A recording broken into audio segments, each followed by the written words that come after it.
akan menjelaskan mengenai pengertian, ciri, dan struktur teks negosiasi. Jadi mulai saja yaitu mengenai pengertian teks negosiasi. Jadi teks negosiasi itu secara sederhana itu adalah sebuah tulisan yang berisi sebuah percakapan atau diskusi antara dua pihak atau lebih yang punya kepentingan berbeda. Tetapi mereka berusaha mencari jalan tengah atau kesepakatan yang bisa diterima oleh semua pihak. Contohnya, jika kita membeli baju di pasar, kita pengen harga murah, tapi penjual tentu pengen untung.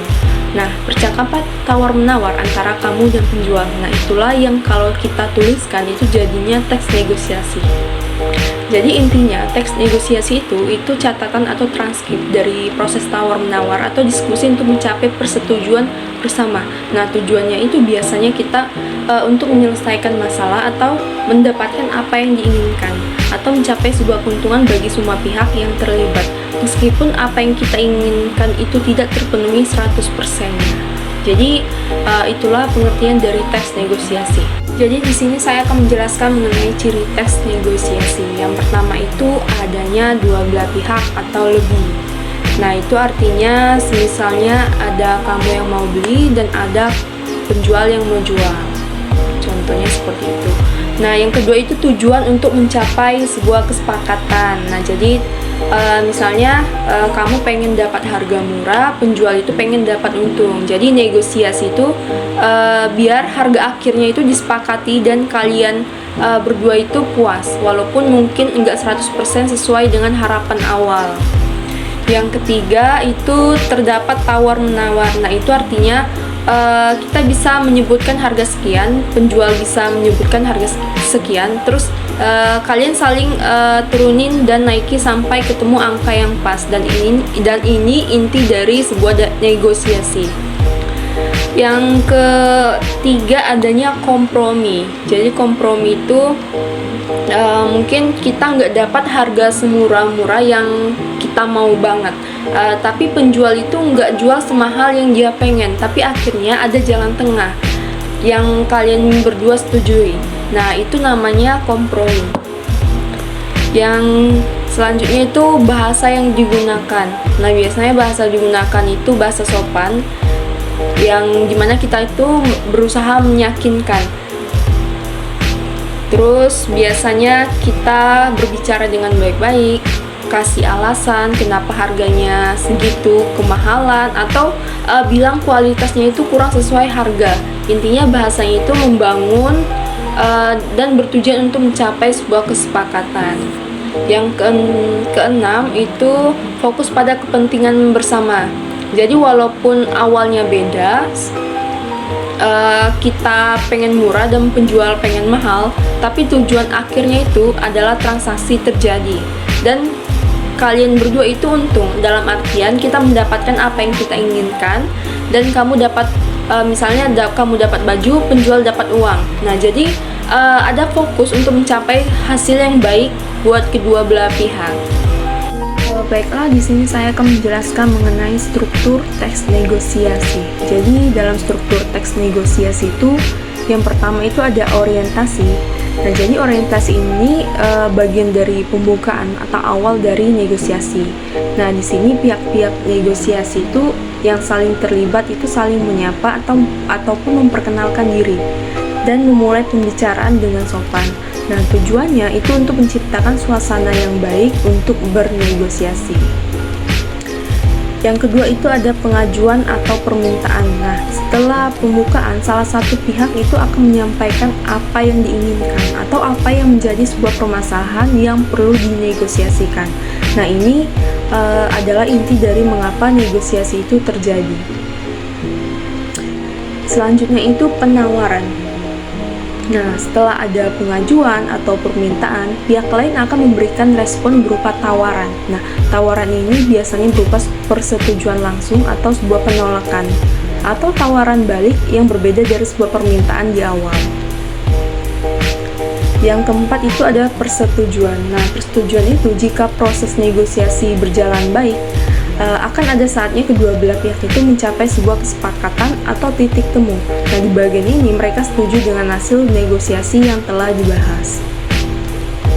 Yang kelima itu adalah penutup. Nah, ini adalah bagian akhir dari negosiasi, yang dimana kedua pihak itu akan mengakhiri pembicaraan dengan baik, biasanya mengucapkan terima kasih atau mungkin juga berjabat tangan. Jadi sederhananya, struktur teks negosiasi itu seperti alur cerita dalam percakapan tawar-menawar atau diskusi untuk mencapai sebuah kesepakatan. Ada pembukaan, penyampaian keinginan, pemberian tawaran, kesepakatan, atau penutup. Nah, memahami struktur ini itu membantu kita untuk bernegosiasi dengan lebih terarah dan efektif. Oke, selanjutnya saya akan menjelaskan tentang keterampilan bernegosiasi. Keberhasilan bernegosiasi itu ditentukan oleh komunikasi yang efektif, persiapan yang matang, serta kemampuan beradaptasi. Menurut Hartman, bernegosiasi yang baik itu harus membangun hubungan yang baik, mengendalikan emosi, dan menggunakan strategi yang tepat untuk mencapai kesepakatan yang saling menguntungkan. Adapun 9 keterampilan bernegosiasi. Yang pertama itu ada persiapan. Oke, sebelumnya, persiapan yang matang adalah kunci keberhasilan dalam bernegosiasi. Tanpa persiapan yang baik, bernegosiasi dapat berakhir dengan hasil yang tidak memuaskan atau bahkan kegagalan bagi kedua pihak karena sama-sama tidak saling menguntungkan. Biasanya bernegosiasi itu harus saling menguntungkan. Oke, yang kedua itu memulai bernegosiasi. Memulai negosiasi itu memerlukan perhatian yang dalam aspek penting, setiap memilih waktu, tempat, dan tujuan. Menciptakan suasana positif, menetapkan agenda, serta merumuskan tawaran pembukaan. Semua ini membantu membangun dasar negosiasi yang kuat. Oke, yang ketiga itu ada strategi dan teknik. Strategi dalam negosiasi adalah perencanaan jangka panjang untuk mencapai kesepakatan. Sedangkan taktik merupakan langkah-langkah praktis yang digunakan selama proses negosiasi. Kedua pihak memerlukan keterampilan khusus agar bernegosiasi berjalan efektif dan menghasilkan kesepakatan yang menguntungkan. Oke, yang keempat itu ada kompromi. Kompromi itu adalah cara mencapai kesepakatan dalam bernegosiasi. Proses ini dimulai dengan menentukan garis besar kesepakatan, memahami kepentingan masing-masing pihak secara spesifik, dan memberi penjelasan dengan dukungan serta posisi mereka. Yang kelima itu ada menghindari kesalahan teknis.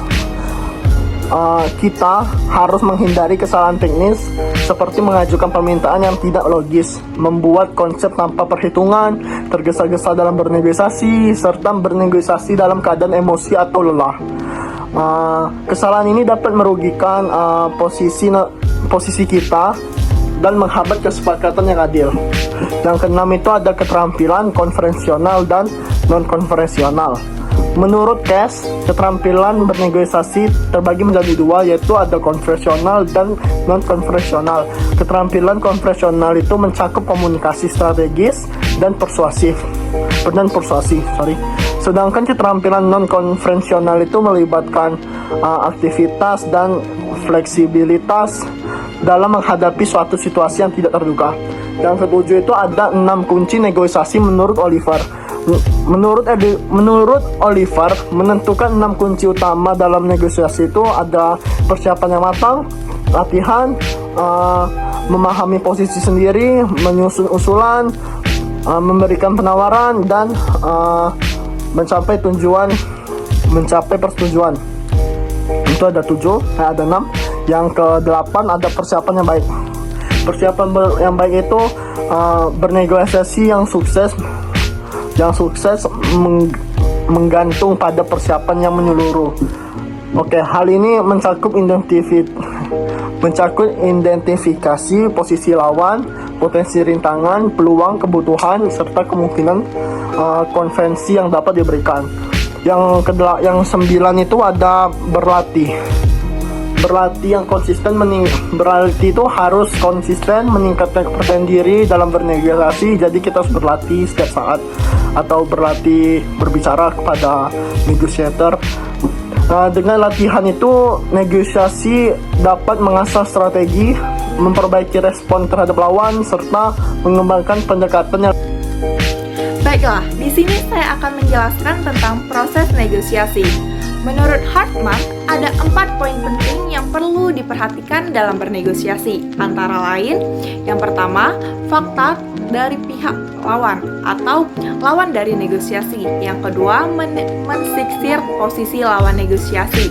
Yang ketiga, membuat perencanaan yang baik. Dan yang keempat adalah memilih serta mengatur tim negosiasi. Sementara itu, menurut Chase, ada 3 tahapan penting dalam bernegosiasi, yaitu 1. Tahapan perencanaan. Nah, dalam tahapan perencanaan negosiasi membutuhkan 3 tugas utama, yaitu yang pertama, merencanakan sasaran negosiasi. Yang kedua, memutuskan strategi. Dan yang ketiga, memperjelas posisi bernegosiasi. Baiklah, di sini saya akan menjelaskan tentang tahap perencanaan. Nah, di dalam tahap perencanaan itu ada yang namanya sasaran negosiasi. Sasaran negosiasi merupakan tujuan atau target kita dalam bernegosiasi.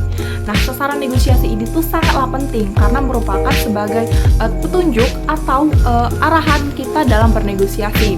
Di sini tuh ada 2 jenis sasaran dalam bernegosiasi. Yang pertama sasaran ideal dan yang kedua adalah sasaran dasar. Maksud dari sasaran dasar sendiri adalah batas minimal atau minimal target yang harus kita dapatkan dalam bernegosiasi. Selanjutnya ada yang namanya strategi bernegosiasi. Strategi bernegosiasi merupakan taktik atau cara kita dalam mendapatkan target atau sasaran negosiasi. Strategi negosiasi yang dapat digunakan dalam bernegosiasi itu antara lain ada 3, yaitu strategi kooperatif, strategi kompetitif, dan strategi analitis. Baiklah, di sini saya akan menjelaskan secara lebih detail atau secara lebih jelas tentang strategi-strategi dalam bernegosiasi. Yang pertama, saya akan menjelaskan terlebih dahulu tentang strategi kooperatif. Nah, yang dimaksud strategi kooperatif adalah strategi yang sasarannya tuh untuk mencapai kesepakatan kedua belah pihak. Nah, dalam strategi ini memakai semboyan win-win solution atau saling menguntungkan. Jadi strategi ini tuh tidak beranggapan bahwa pihak lawan sebagai musuh atau sebagai pihak yang harus kita jatuhkan. Jadi strategi ini tuh kita tuh bekerja sama satu sama lain agar mendapatkan solusi sehingga kita menguntungkan satu sama lain. Nah, dalam melakukan strategi ini diperlukan yang namanya kompromi dan timbal balik sehingga menciptakan landasan atau kepentingan bersama. Selanjutnya ada yang namanya strategi kompetitif. Nah, strategi kompetitif ini tuh lawannya dari strategi kooperatif. Yang tadinya strategi kooperatif yaitu strategi menguntungkan satu sama lain. Nah, strategi kompetitif ini tuh strategi yang dimana kita tuh harus mengalahkan pihak lawan, sehingga mengalahkan pihak lawan atau harus mendapatkan target negosiasi kita dengan menjatuhkan pihak lawan. Nah, dalam strategi ini kita tidak perlu mempercayai pihak lawan dan kita harus siap bertarung. Nah, di dalam strategi ini juga kita harus menuntut sebuah konsekuensi atau menegaskan posisi dan melancarkan tekanan kita kepada pihak lawan dan tidak memberikan apapun atau tidak memberikan benefit kita kepada pihak lawan. Baiklah, yang terakhir saya akan menjelaskan tentang strategi analitis. Nah, strategi analitis ini mempunyai filosofi bahwa seorang negosiator adalah pemecah masalah, bukan sebagai seorang petarung. Nah, strategi ini tuh memandang bahwa negosiasi adalah bentuk latihan dalam memecahkan masalah, bukan sebagai suatu permainan atau pertarungan. Nah, di dalam negosiasi ini kita tuh berusaha kreatif dan berusaha bersama-sama untuk mencari alternatif atau solusi dari permasalahan-permasalahan yang ada. Nah, strategi ini juga tuh menggunakan kriteria yang objektif dalam pengambilan keputusan, yang dimana membuat alasan yang rasional dan bukan atas dasar perasaan atau kepentingan pribadi. Nah, selanjutnya saya akan menjelaskan tentang proses negosiasi. Nah, proses negosiasi merupakan proses tawar-menawar antara kita dan pihak lawan agar kita tuh bisa menghasilkan atau mendapatkan sasaran yang kita inginkan. Nah, di dalam ini tuh kita tuh harus mampu saling menguntungkan kedua belah pihak. Menurut Chelsea sendiri, dalam proses negosiasi ada 6 tahapan. Ada 6 tahapan. Baiklah, saya akan menjelaskan tentang tahapan yang pertama. Tahapan pertama adalah persiapan. Nah, dalam tahapan ini merupakan tahapan yang berkaitan dengan pengumpulan informasi secukupnya dan penentuan tim negosiasi. Jadi kita mengumpulkan informasi-informasi tentang pihak atau lawan dari negosiasi kita ini. Terus kita tuh membentuk atau mencari tim-tim anggota tim negosiasi yang mampu atau bisa mendapatkan target atau sasaran dari negosiasi kita ini. Terus juga semakin banyak kita mengetahui profil dari pihak lawan, semakin bagus juga kita dalam bernegosiasi, sehingga peluang kita dalam mendapatkan sasaran atau target negosiasi kita semakin besar. Baiklah, selanjutnya saya akan menjelaskan tentang tahapan kedua, yaitu kontak pertama. Kontak pertama merupakan tahapan pertemuan secara langsung antara kedua belah pihak yang terlibat dalam proses negosiasi, yang dimana mereka tuh ketika bertemu tuh saling berusaha untuk memperoleh informasi selengkap-lengkapnya dan yang bertujuan untuk mendapatkan kepentingan mereka masing-masing. Selanjutnya ada tahapan ketiga, yaitu konfrontasi. Nah, pada tahapan ini tuh merupakan tahapan saling berargumentasi terhadap segala sesuatu yang diinginkan di dalam negosiasi. Tahap ini tuh dikenal sebagai tahap perdebatan yang sengit di antara kedua belah pihak yang terlibat dalam proses negosiasi. Oleh karena itu, dalam tahapan ini tuh diperlukan yang namanya pengendalian diri dan emosi agar kita tuh bisa mendapatkan target atau sasaran strategi kita. Tahap keempat yaitu konsiliasi. Nah, setelah melakukan perdebatan yang panjang tadi, ini tuh merupakan tahapan mendapatkan atau mencari titik temu dengan melalui proses tawar-menawar sehingga bisa memperoleh manfaat satu sama lain. Nah, selanjutnya adalah tahap kelima, yaitu solusi. Merupakan tahapan di mana kedua belah pihak saling menerima atau memberi solusi satu sama lain sehingga menemukan titik temu yang pas untuk kedua belah pihak. Jadi mereka tuh telah menemukan solusi sehingga bisa menguntungkan satu sama lain. Terus tahapan yang terakhir adalah tahapan keenam, yaitu pasca negosiasi. Nah, tahapan ini itu merupakan tahapan melakukan konsolidasi bagi kedua belah pihak sehingga untuk memastikan kepada masing-masing pihak bahwa benar-benar ingin berkomitmen atas solusi dari negosiasi yang telah dilakukan. Nah, selanjutnya ada yang namanya tahap implementasi. Tahap implementasi merupakan tahapan penerapan atau tindakan yang dilakukan agar mencapai sukses dalam bernegosiasi. Berikut ini ada beberapa taktik negosiasi yang sering digunakan dan dapat dipraktikkan. Yang pertama ada taktik cara Anda. Yang kedua ada taktik bekerja sama, dan yang ketiga ada taktik tidak bertindak apa-apa, dan yang terakhir adalah ada taktik melangkah ke tujuan lain. Nah, yang terakhir adalah tahap peninjauan negosiasi. Pada tahap ini merupakan tahapan setelah berlangsungnya proses negosiasi. Ada beberapa alasan penting dan mengapa harus melakukan peninjauan negosiasi. Yang pertama, untuk memeriksa apakah Anda sudah mencapai tujuan dari negosiasi tersebut. Yang kedua, jika tidak, maka hal itu dapat menjadi pelajaran sekaligus pengalaman bagi Anda agar ketika negosiasi-negosiasi selanjutnya tidak mengulangi kesalahan tersebut. Yang ketiga, jika iya, maka pastikan apa yang telah Anda lakukan itu telah dilakukan secara baik dan terus bangunlah kesuksesan. Teman-teman, di sini saya akan melanjutkan tentang materi terakhir kami, yaitu mengenai tipe negosiator. Nah, menurut Chelsea sendiri, tipe negosiator itu dibagi menjadi 4 macam nih teman-teman.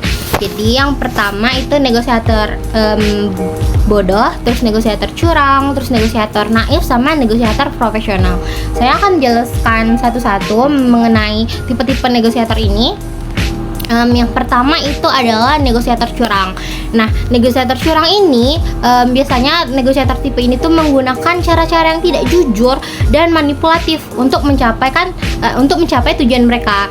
Nah, mereka ini mungkin menggunakan cara-cara yang tidak jujur, kayak berbohong atau mungkin menyembunyikan informasi penting atau bahkan menipu untuk mendapatkan keuntungan untuk diri mereka sendiri. Nah, biasanya mereka tuh tidak memperhatikan dampak tindakan mereka tuh terhadap tujuan hubungan jangka panjang dari mereka ataupun dengan pihak lain. Nah, mereka tuh kayak mikir asalkan mereka bisa menang dan bisa menang dari negosiasi tersebut. Nah, contohnya kayak misalnya dalam negosiasi jual beli rumah. Nah, seorang negosiator curang itu mungkin berbohong tentang kondisi rumah tersebut atau mungkin menyembunyikan masalah besar kayak kerusakan strukturalnya kan untuk mendapatkan harga yang lebih murah dari pembeli. Nah, mereka tuh tidak peduli dengan keadilan atau moralitas. Yang penting kayak mereka tuh menang saat negosiasi itu. Yang penting kayak menang gitu. Nah terus yang kedua itu ada negosiasi Yang kedua itu ada negosiasi bodoh. Apa sih negosiasi bodoh itu? Nah, tipe ini tuh kurang memiliki keterampilan atau pemahaman yang memadai mengenai negosiasi, mengenai bernegosiasi. Nah, biasanya mereka ini tuh terlalu terbuka atau kurang mempersiapkan diri dengan baik. Nah, sehingga mereka seringkali menerima kesepakatan yang kurang menguntungkan bagi mereka. Nah, mereka tuh mungkin menyadari mereka tuh mungkin tidak menyadari nilai tawar atau kekuatan yang mereka miliki dalam bernegosiasi. Contohnya kayak seorang negosiator bodoh tuh dalam konteks pekerjaan, kayak dia melamar pekerjaan. Nah, dia tuh kayak menyetujui aja gitu. Nah, kayak misalnya gajinya rendah, dia tuh setuju karena dia kurang pengalaman sama nggak tahu tentang itu tadi apa sih, nggak tahu kayak berapa gaji untuk jabatan itu misalnya. Jadi kayak mereka tuh nggak tahu, jadi mereka nggak bisa mendapatkan kesepakatan yang terbaik bagi diri mereka sendiri. Terus ada juga negosiator naif. Yang ketiga, negosiator naif. Nah, negosiator naif itu cenderung sangat percaya bahwa semua pihak tuh adil, bahwa semua pihak tuh jujur gitu. Mereka mungkin terlalu optimis atau idealis sehingga mereka tuh tidak melihat potensi resiko atau strategi manipulatif dari pihak lawannya. Jadi kayak mereka semua orang jujur, semua orang bakal adil gitu. Padahal enggak ya. Harusnya enggak. Nah, mereka tuh biasanya mereka ini tipe-tipe yang mudah dimanfaatkan oleh negosiator yang lebih licik atau agresif dari mereka. Contohnya, misalnya dalam negosiasi kontrak bisnis. Nah, seorang negosiator yang naif ini mungkin percaya bahwa pihak perusahaan besar akan selalu memberikan kesepakatan yang menguntungkan dan tidak akan mencoba untuk memanfaatkan si negosiator naif ini tadi. Karena kepercayaan mereka itu, mereka mungkin setuju dengan persyaratan yang sangat tidak menguntungkan bagi mereka, seperti harga yang terlalu tinggi atau syarat pembayaran yang tidak sesuai, karena terlalu naif. Terus yang terakhir itu adalah negosiator profesional. Nah, ini adalah tipe negosiator yang berpengalaman dan terampil. Nah, ini patut dicontoh. Nah, mereka tahu kapan harus fleksibel dan kapan harus tegas dalam mencapai hasil yang menguntungkan. Nah, mereka juga memahami pentingnya membangun hubungan yang baik dengan pihak kerjasamanya atau dengan pihak lain tanpa mengorbankan tujuan mereka. Negosiator profesional tidak hanya fokus pada hasil jangka pendek, tetapi juga mempertimbangkan kesepakatan yang menguntungkan untuk semua pihak dalam jangka panjang. Nah, contohnya tuh kayak seorang negosiator profesional dalam konteks perusahaan mungkin bernegosiasi dengan mitra bisnis untuk memperpanjang kontrak jangka panjang. Nah, mereka akan memastikan bahwa kedua belah pihak itu mendapatkan manfaat yang seimbang, mendapatkan keuntungan yang sama gitu. Kayak mungkin dengan menawarkan insentif untuk keberlanjutan kerjasama dan membangun kepercayaan sambil tetap melindungi kepentingan perusahaan mereka sendiri. Mungkin cukup materi dari saya mengenai tipe-tipe negosiator. Sampai jumpa lagi di video selanjutnya.